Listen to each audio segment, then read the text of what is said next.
s'agit d'un projet de mise en souterrain de 4 lignes électriques aériennes de 225 000 volts vers une solution souterraine via la création d'une galerie technique, donc un tunnel de 3 mètres de diamètre à peu près sur 2,5 km de long.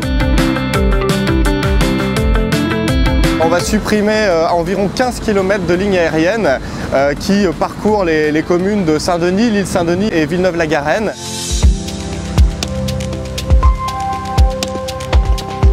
Ces 80 hectares libérés par les pylônes vont permettre de valoriser du foncier sur les territoires et des communes existantes par des projets urbains de logement, de commerce, d'activités. Et cela permettra également, dans la zone où je me trouve, de libérer l'espace disponible pour l'implantation du futur village des athlètes.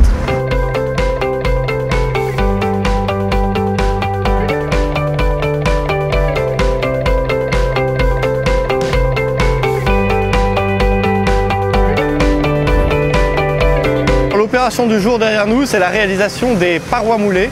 Donc les parois moulées, c'est les fondations d'un futur puits.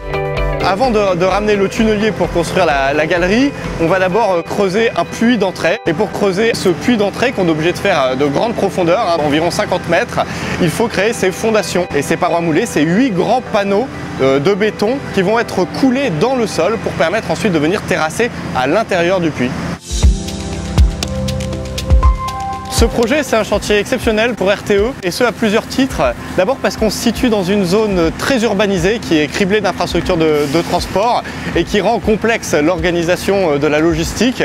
Ensuite parce que c'est un projet qui concerne des lignes de transport électrique qui sont déterminantes pour le nord parisien, avec l'alimentation de la gare du Nord, de la ligne 13 du métro. En troisième lieu parce qu'on est un projet en interface avec plusieurs maîtres d'ouvrage, et notamment la Solidéo, la société de livraison des ouvrages olympiques dans ce secteur de Saint-Denis-Pleyel.